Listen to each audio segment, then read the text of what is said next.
This is Vaishnavi Chauhan. आप सभी का बहुत बहुत स्वागत है हमारे इस यूट्यूब चैनल जेन्यून स्टडी पर। आई होप आप सभी बहुत अच्छे होंगे। जैसे कि सीटेट एग्ज़ाम नज़दीक आ रही है तो हम आपके लिए लेकर आए हैं previous year questions practice series, जिसके अंदर आप प्रीवियस ईयर क्वेश्चंस की प्रैक्टिस कर सकते हैं और अपने सब्जेक्ट को और भी अच्छे से स्ट्रॉन्ग बना सकते हैं और साइंस सब्जेक्ट में अच्छा स्कोर कर सकें। हम आपको वो सारे क्वेश्चंस की प्रैक्टिस करवाएंगे जो कि सीटेट एग्ज़ाम में साइंस सब्जेक्ट से पूछे गए हैं। तो चलिए हमारी इस क्वेश्चन सीरीज़ का करते हैं शुभारंभ। लेकिन उससे पहले अगर आपने इस चैनल को सब्सक्राइब नहीं किया है तो प्लीज़ इस चैनल को सब्सक्राइब ज़रूर कर दीजिएगा और जो बेल आइकन है उसको प्रेस करना नहीं भूलिए, ताकि अपकमिंग वीडियोस जो कि क्वेश्चन सीरीज़ जो कि प्रीवियस ईयर क्वेश्चंस पर बनने वाले हैं वो आप तक टाइम टू टाइम पहुँच सके। तो चलिए आज की इस क्वेश्चन सीरीज़ का करते हैं शुभारंभ। सीटेट 2024 के आज फर्स्ट क्वेश्चन की शुरुआत करें। फर्स्ट क्वेश्चन है कि किसी डेयरी संयंत्र में स्वस्थ मक्खन या घी बनाने में निम्न चरण निहित है। यहाँ पर कुछ चरण दिए गए हैं, जिसमें ऑप्शन नंबर ए है कि दूध पाश्चुरीकृत किया जाता है, बी है कि फिर दूध का दही जमाया जाता है, सी है कि दही को अपकेंद्रण में विलो कर मक्खन अलग किया जाता है, और डी है कि मक्खन को गर्म कर स्वच्छ मक्खन या घी प्राप्त किया जाता है, और ई दे रखा है छान कर पैक किया जाता है। तो उपरोक्त में से कौन से चरण भौतिक एवं रासायनिक परिवर्तन है? हमको इन 5 चरणों में से भौतिक परिवर्तन और रासायनिक परिवर्तनों के बारे में बताना है। इनमें से भौतिक परिवर्तन कौन से और रासायनिक परिवर्तन कौन से? तो भौतिक परिवर्तन और रासायनिक परिवर्तनों में हमने अंतर भी देखा था लास्ट क्लासेस में कि भौतिक परिवर्तन जो होते हैं उत्क्रमणीय होते हैं, जबकि रासायनिक परिवर्तन जो होते हैं अनुत्क्रमणीय होते हैं। भौतिक परिवर्तन में कोई भी रासायनिक अभिक्रिया नहीं होती है, ना ही कोई नया पदार्थ बनता है, जबकि रासायनिक परिवर्तन में रासायनिक अभिक्रिया होती है और कोई ना कोई नया पदार्थ इसमें बनता है। तो फर्स्ट दे रखा है कि दूध का पाश्चुरीकृत किया जाना। अब दूध का पाश्चुरीकरण जो होता है,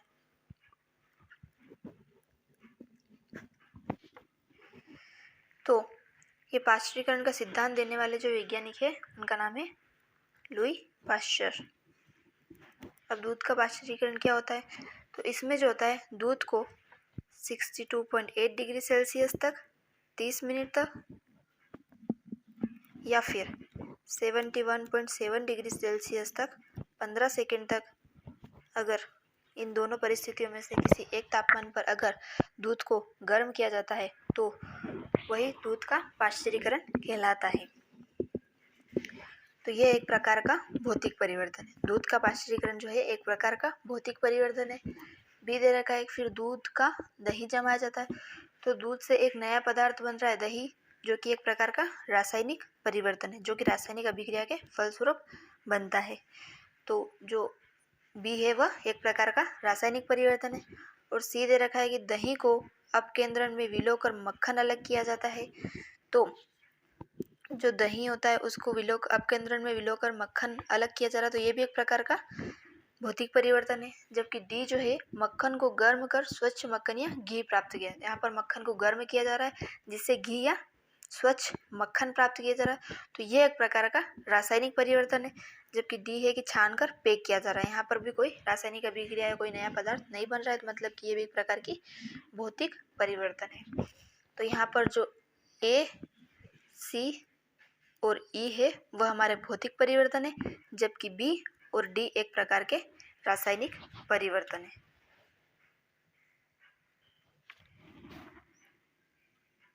ए, सी और ई भौतिक परिवर्तन है, जबकि बी और डी एक प्रकार के रासायनिक परिवर्तन है। तो इस क्वेश्चन का जो करेक्ट आंसर हो जाएगा वो ऑप्शन नंबर डी हो जाएगा। नेक्स्ट क्वेश्चन है कि ब्रेड तथा अन्य बेकरी उत्पादों को बनाने में ए का उपयोग किया जाता है और इस प्रक्रिया को बी कहते हैं। ऑक्सीजन की अनुपस्थिति में ए शर्करा को सी में विघटित करता है, इस प्रक्रिया को डी कहते हैं। डी गूथे आटे में बुलबुले उत्पन्न कर ई में वृद्धि करता है। तो हमें यहाँ पर ए, बी, सी, डी, ई क्रमशः क्या है इनके बारे में बताना है। तो ब्रेड तथा अन्य बेकरी उत्पादों जैसे कि केक, पेस्ट्री वगैरह को बनाने में ए का उपयोग किया जाता है। तो ब्रेड तथा अन्य बेकरी उत्पादों में हम यीस्ट का उपयोग करते हैं। तो यीस्ट यहाँ पर ऑप्शन नंबर सी और डी में दे रखा है। आगे देखते हैं।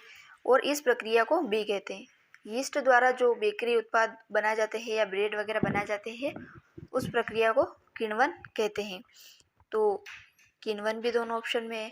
अब ऑक्सीजन की अनुपस्थिति में ए शर्करा को सी में विघटित करता है, मतलब कि ऑक्सीजन की उपस्थिति में जो ए है यीस्ट वो शर्करा को सी में विघटित करता है। तो यहाँ सी जो होगा वो कार्बन डाइऑक्साइड होगा। ए जो होता है यीस्ट वो शर्करा को कार्बन डाइऑक्साइड में विघटित करता है। इस प्रक्रिया को डी कहते हैं, मतलब कि इस प्रक्रिया को वायवीय श्वसन कहते हैं। तो डी हो जाएगा वायवीय श्वसन, जो कि दोनों में है। और डी गूथे आटे में बुलबुले उत्पन्न कर ई में वृद्धि करता है, मतलब कि जो वायवीय श्वसन है वह गूथे आटे में बुलबुले उत्पन्न करके ई में वृद्धि करता है। तो जो गूथा आटा होता है वह डी जो वायवीय श्वसन के द्वारा उसके आयतन में वृद्धि होती है, तो ई आयतन हो जाएगा। तो इस क्वेश्चन का जो करेक्ट आंसर होगा ऑप्शन नंबर सी हो जाएगा कि जो ब्रेड और बेकरी उत्पादों में बनाने में ए का उपयोग किया जाता है, मतलब कि यीस्ट का उपयोग किया जाता है, और इस प्रक्रिया को बी कहते हैं। इस प्रक्रिया को यीस्ट द्वारा जो बेकरी उत्पाद बनाए जाते हैं या ब्रेड वगैरह बनाए जाते हैं उसको किण्वन कहते हैं। तो इस प्रक्रिया को किण्वन कहते हैं। और ऑक्सीजन की अनुपस्थिति में ए शर्करा को सी में विघटित करता है। तो ऑक्सीजन की अनुपस्थिति में यीस्ट जो होता है वो शर्करा को कार्बन डाइऑक्साइड में विघटित करता है, और इस प्रक्रिया को वायवीय श्वसन कहते हैं। और वायवीय श्वसन द्वारा गूथे आटे में बुलबुले उत्पन्न कर ई में वृद्धि कर देता है, मतलब कि उसके आयतन में वृद्धि कर देता है। तो ए बी सी डी जो हो जाएंगे वह यीस्ट, किण्वन, CO2, वायवीय श्वसन और आयतन हमारे करेक्ट आंसर होंगे। नेक्स्ट क्वेश्चन है कि आप अपने मोबाइल फ़ोन की ध्वनि की प्रबलता बढ़ाते हैं तब ध्वनि की आवृत्ति पर क्या प्रभाव पड़ेगा।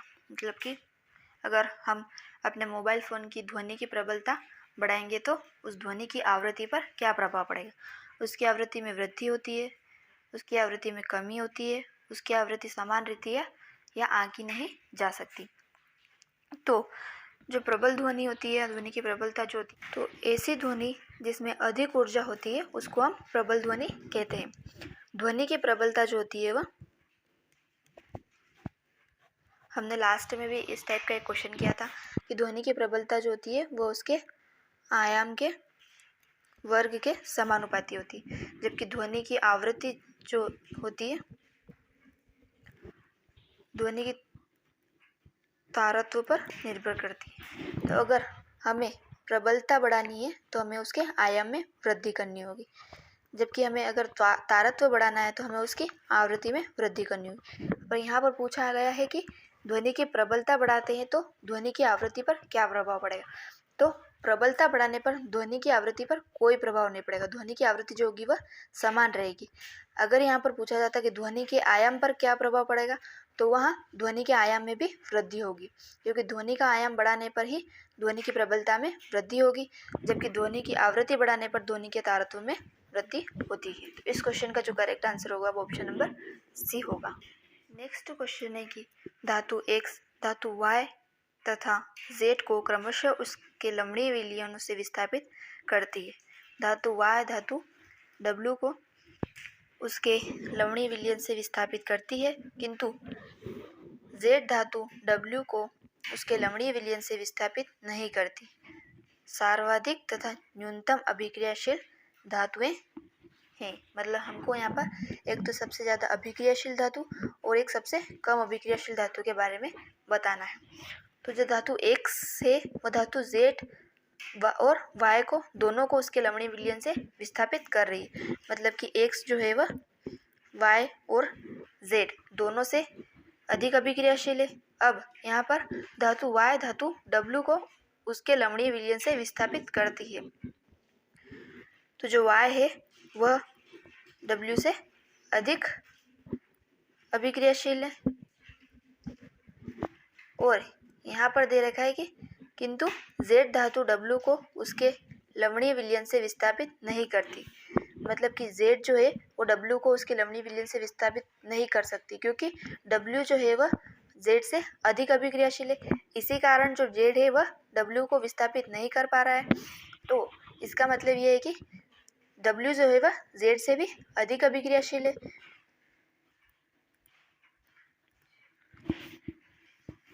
तो W जो है वह Z से भी अधिक अभिक्रियाशील है। अब हमको यहाँ पूछा गया है कि सर्वाधिक और न्यूनतम अभिक्रियाशील धातु है कौन सी।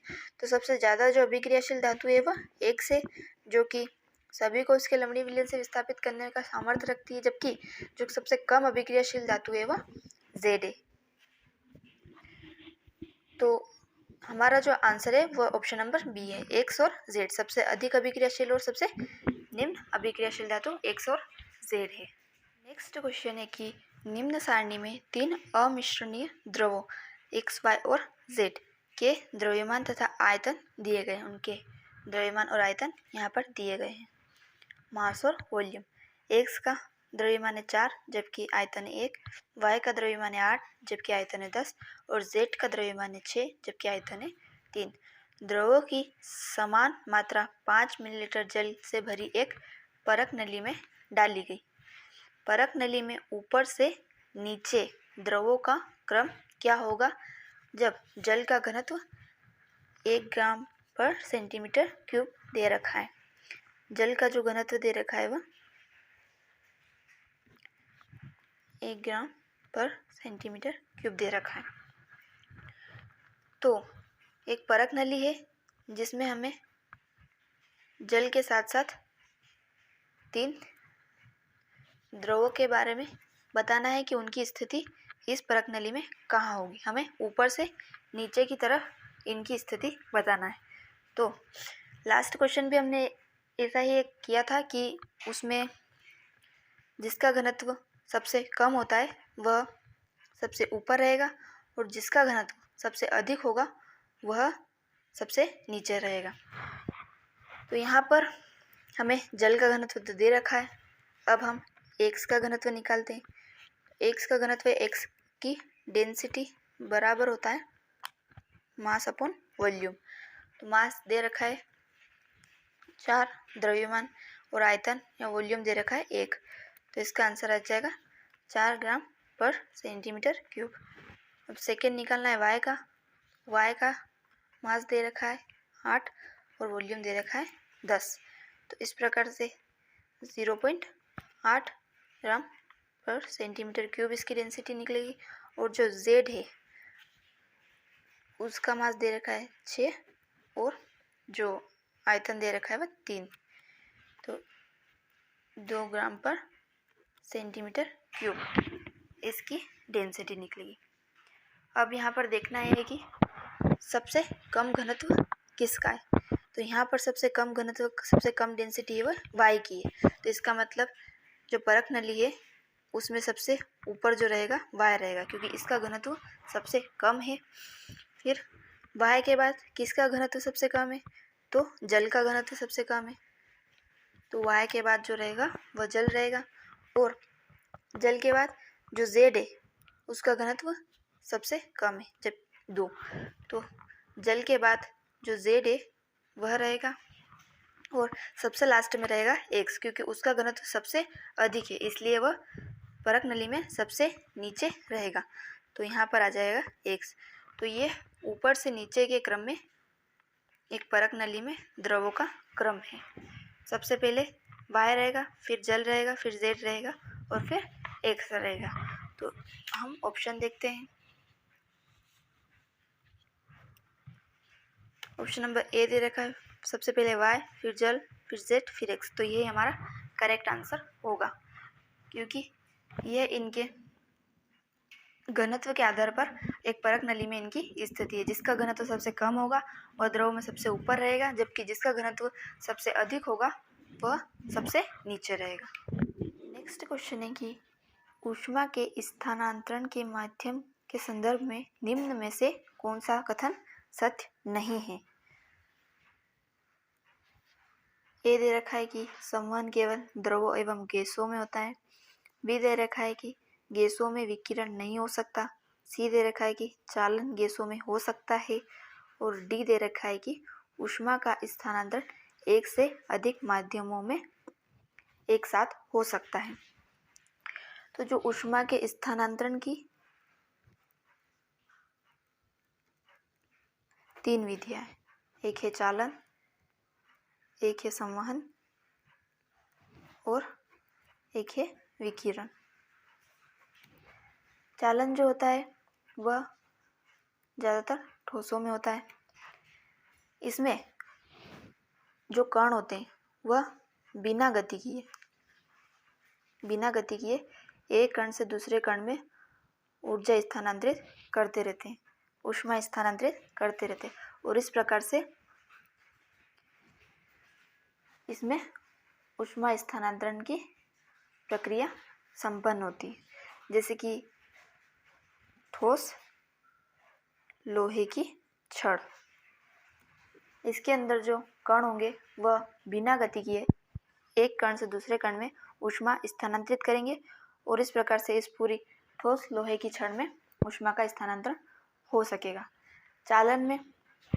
चालन जो होता है वह द्रवों और गैसों में भी संभव है, लेकिन इसकी एक कंडीशन है कि ऊष्मा का स्थानांतरण जो होगा अगर वह ऊपर से नीचे की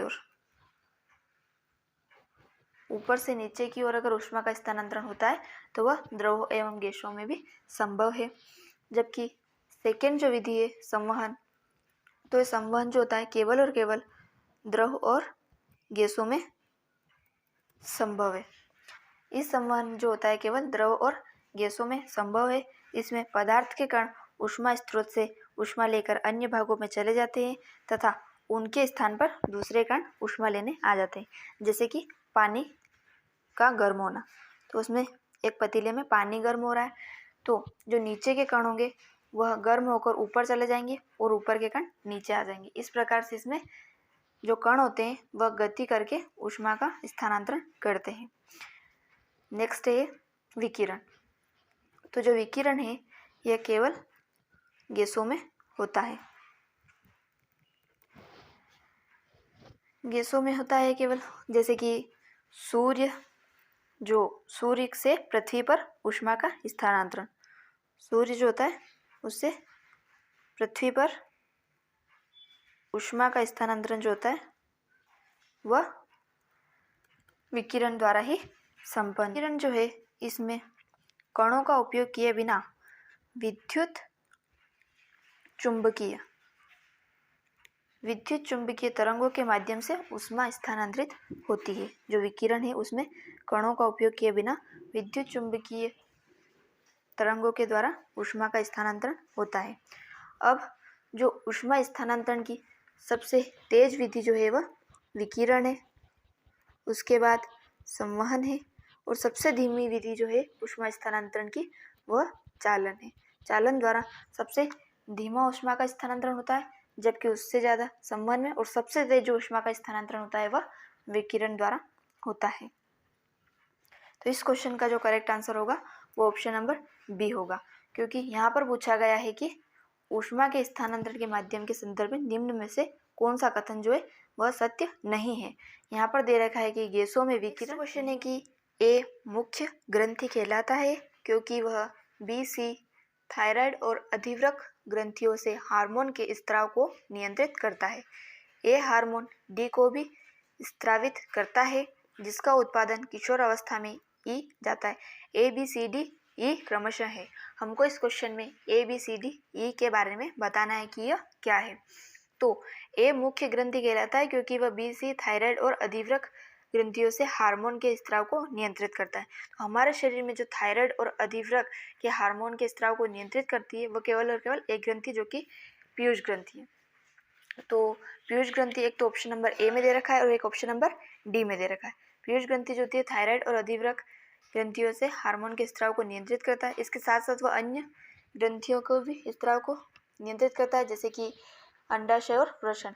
तो बी सी जिसमें अंडाशय और वृषण जो है ऑप्शन नंबर डी में दे रखा है, तो ये हमारा करेक्ट आंसर होगा। और आगे दे रखा है कि ए हार्मोन डी को भी स्त्रावित करता है। ए मतलब कि पीयूष ग्रंथि जो होती है वह हार्मोन, एक वृद्धि हार्मोन को भी स्त्रावित करता है, जिसका उत्पादन किशोर अवस्था में बढ़ जाता है। जो वृद्धि हार्मोन होता है उसका स्त्राव जो होता है किशोर अवस्था में बढ़ जाता है। तो इस क्वेश्चन का जो करेक्ट आंसर होगा वो ऑप्शन नंबर डी होगा। A B C D E जो कि पीयूष, अंडाशय, वृषण, वृद्धि और एक ई है कि बढ़ जाता है। पीयूष ग्रंथि जो होती है हमारे अग्र मस्तिष्क में उपस्थित होती है, जिसका आकार जो होता है वह मटर के दाने के समान होता है। इस पीयूष ग्रंथि को मास्टर ग्रंथि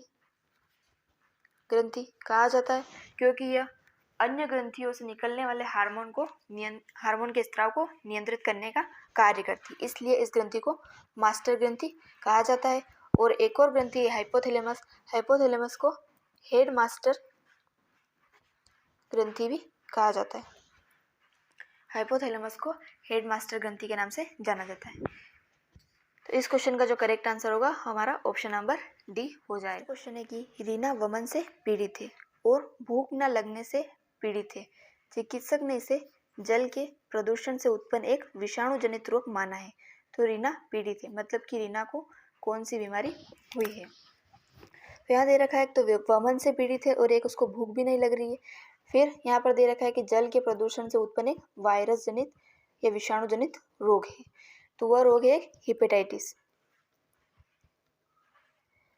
हिपेटाइटिस जो है एक वायरल इन्फेक्शन के कारण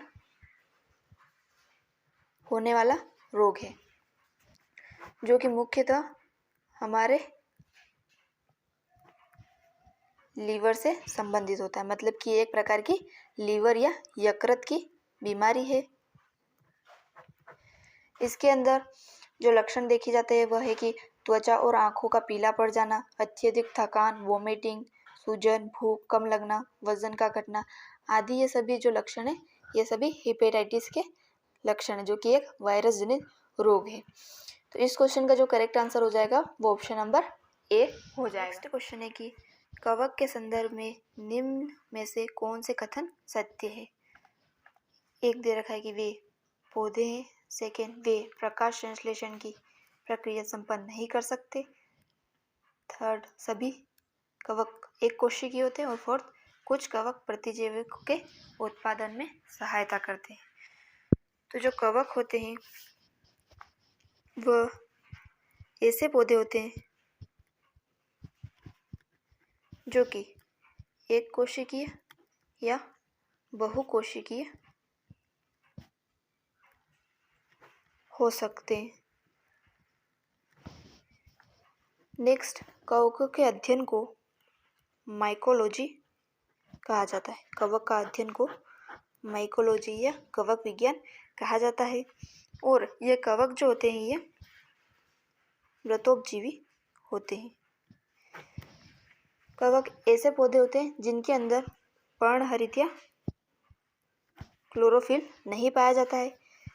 इनके अंदर क्लोरोफिल नहीं पाया जाता है तो इनमें प्रकाश संश्लेषण की क्रिया भी नहीं होगी।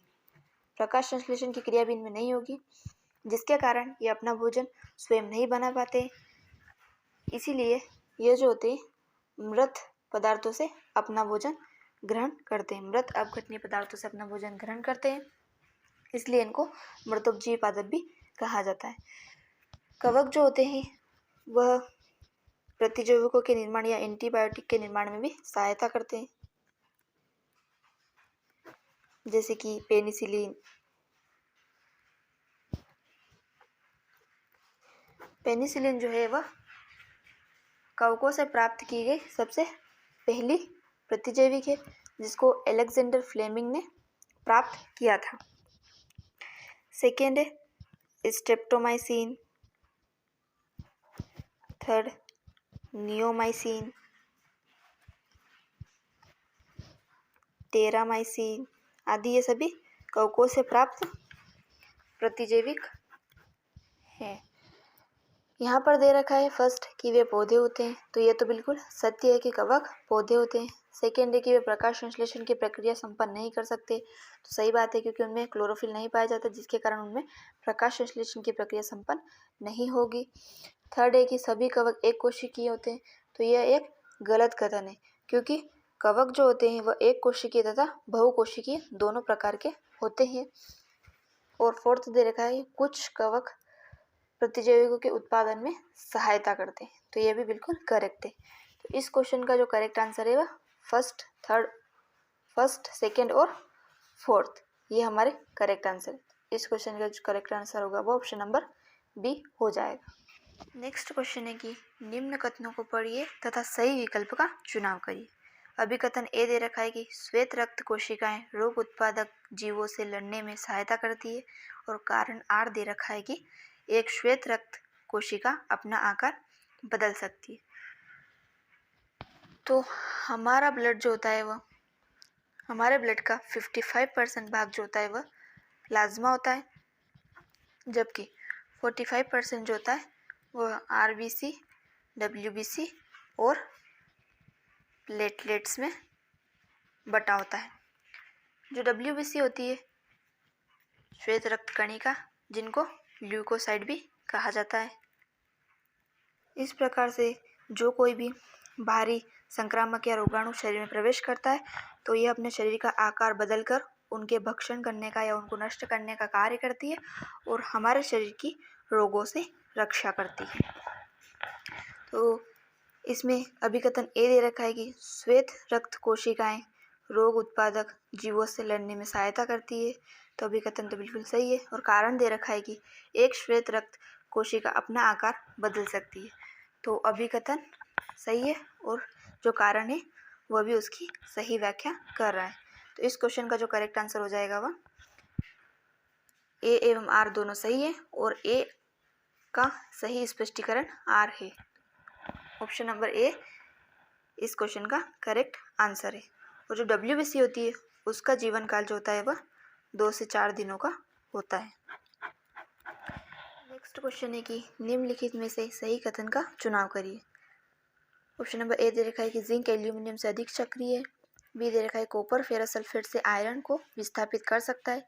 सी दे रखा है कि आयरन कॉपर सल्फेट से कॉपर को विस्थापित कर सकता है, परंतु एल्यूमिनियम सल्फेट से एल्यूमिनियम को विस्थापित नहीं कर सकता। डी दे रखा है कि एल्यूमिनियम फेरस सल्फेट विलयन से आयरन को विस्थापित नहीं कर सकता। तो मैंने लास्ट में जितने भी इस टाइप के क्वेश्चन हुए उनमें एक ट्रिक बताई थी कि ना काम आज फेप कुआ, के ना काम आज फेप कुआ।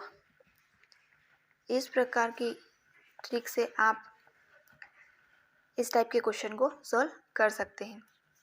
ये ट्रिक आपको इस टाइप के क्वेश्चन को सॉल्व करने में बहुत ही ज़्यादा हेल्पफुल रहेगी।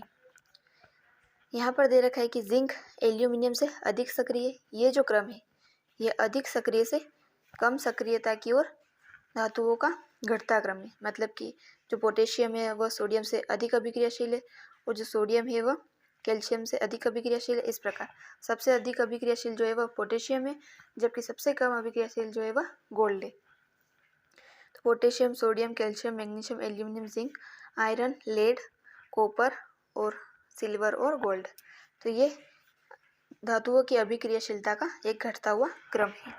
यहाँ पर दे रखा है कि जिंक एल्यूमिनियम से अधिक सक्रिय है। तो जो जिंक है क्या वह एल्यूमिनियम से अधिक सक्रिय दिख रहा है? ये तो घटता क्रम है। तो जिंक जो है वह एल्यूमिनियम से कम सक्रिय है, तो ये कथन तो असत्य है। सेकेंड दे रखा है कि कॉपर फेरस सल्फेट से आयरन को विस्थापित कर सकता है। तो क्या कॉपर फेरस सल्फेट के इस विलयन से आयरन को विस्थापित कर सकता है? क्योंकि कॉपर आयरन से कम अभिक्रियाशील है, इसलिए यह आयरन को उसके लवणीय विलयन से विस्थापित करने में असमर्थ है। तो यह कथन भी असत्य है, क्योंकि कॉपर जो है वह आयरन से कम अभिक्रियाशील है, तो यह नहीं कर पाएगा। नेक्स्ट दे रखा है कि आयरन कॉपर सल्फेट से कॉपर को विस्थापित कर सकता है, परंतु एल्यूमिनियम सल्फेट से एल्यूमिनियम को विस्थापित नहीं कर सकता। तो ये कथन तो बिल्कुल सही है। आयरन जो होगा वह कॉपर सल्फेट के विलयन से कॉपर को विस्थापित कर देगा। क्यों? क्योंकि कॉपर जो है वह आयरन से कम अभिक्रियाशील है और ये अधिक ताकतवर है, इसलिए कॉपर को हटा सकता है, उसके लवणीय विलयन से विस्थापित कर सकता है। तो ये अभिक्रिया तो हो जाएगी FeSO4 + Cu। ये फेरस सल्फेट और कॉपर को अलग विस्थापित कर देगा, जबकि यह एल्यूमिनियम सल्फेट से एल्यूमिनियम को विस्थापित नहीं कर सकता। जो आयरन होगा वह एल्यूमिनियम सल्फेट से एल्यूमिनियम को विस्थापित नहीं कर सकता। क्यों नहीं कर सकता? क्योंकि आप यहाँ देख सकते हैं कि जो एल्यूमिनियम है वह आयरन से अधिक अभिक्रियाशील है, इसलिए आयरन जो होगा वह एल्यूमिनियम को विस्थापित करने में असमर्थ है, यह एल्यूमिनियम को विस्थापित नहीं कर सकता, इसलिए यह क्रिया नहीं होगी। तो इस क्वेश्चन का जो करेक्ट आंसर है वो ऑप्शन नंबर सी हो जाएगा। अब फोर्थ ऑप्शन दे रखा है कि एल्यूमिनियम फेरस सल्फेट विलयन से आयरन को विस्थापित नहीं कर सकता। यह कथन भी असत्य है। एल्यूमिनियम फेरस सल्फेट विलयन से आयरन को विस्थापित कर सकता है, क्योंकि जो आयरन है वह एल्यूमिनियम से कम अभिक्रियाशील है, तो एल्यूमिनियम उसको आसानी से विस्थापित कर देगा। तो इस क्वेश्चन का जो करेक्ट आंसर होगा वो ऑप्शन नंबर सी। क्वेश्चन है कि सौर परिवार के 8 ग्रहों में से 6 ग्रह अपने अक्ष पर पश्चिम से पूर्व की ओर घूर्णन करते हैं। अन्य 2 ग्रह जो अपने घूर्णन अक्ष पर पूर्व से पश्चिम की ओर घूर्णन करते हैं कौन से? क्या वह बुध और यूरेनस है, बुध नेपच्यून है, या शुक्र और नेपच्यून है, जबकि शुक्र और यूरेनस है। तो जो सूर्य है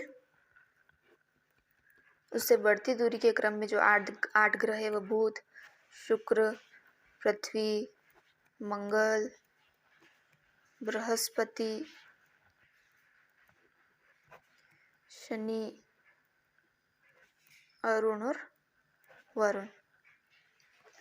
तो यहाँ पर जो बुध, पृथ्वी, मंगल, बृहस्पति, शनि और वरुण, ये जो 6 ग्रह है ये अपने अक्ष पर पश्चिम से पूर्व की ओर घूर्णन करते हैं, जबकि शुक्र और अरुण या यूरेनस ये दोनों जो होते हैं यह पूर्व से पश्चिम की ओर घूर्णन करते हैं। इस क्वेश्चन का जो करेक्ट आंसर हो जाएगा वो ऑप्शन नंबर डी हो जाएगा। शुक्र और अरुण जो है वह अपने अक्ष पर पूर्व से पश्चिम की ओर घूर्णन करते हैं। इस क्वेश्चन का जो correct answer option number D हो जाएगा, यूरेनस मतलब कि अरुण। नेक्स्ट क्वेश्चन है कि यदि किसी व्यक्ति की लार में लार एमाइलेज की हीनता है तो उस व्यक्ति की मुख गुहा में बाधित होने वाली प्रक्रिया निम्नलिखित में से कौन सी होगी? तो जो मुख गुहा में एमाइलेज एंजाइम पाया जाता है यह एक पाचक एंजाइम है जो हमारे द्वारा जो भोजन ग्रहण किया जाता है उसको पचाने में सहायक होता है, और यह लार ग्रंथियों द्वारा उत्पादित किया जाता है। एमाइलेज एंजाइम जो होता है वह लार ग्रंथियों द्वारा उत्पादित किया जाता है। एमाइलेज एंजाइम जो होता है यह स्टार्च जो कि एक प्रकार का जटिल कार्बोहाइड्रेट है उसको ग्लूकोज और माल्टोज जैसी सरल शर्करा में तोड़ने का यह कार्य करता है। एमाइलेज एंजाइम जो होता है यह स्टार्च को जो कि एक जटिल कार्बोहाइड्रेट है उसको ग्लूकोज और माल्टोज में तोड़ने का कार्य करता है। तो अगर एक व्यक्ति के लार में एमाइलेज की हीनता या एमाइलेज की कमी हो जाएगी तो मुख गुहा में बाधित होने वाली प्रक्रिया जो होगी वह होगी कि उसके मुख गुहा में जो होगा वो स्टार्च का शर्करा में परिवर्तन नहीं हो पाएगा। तो इस क्वेश्चन का जो करेक्ट आंसर है वो ऑप्शन नंबर सी हो जाएगा।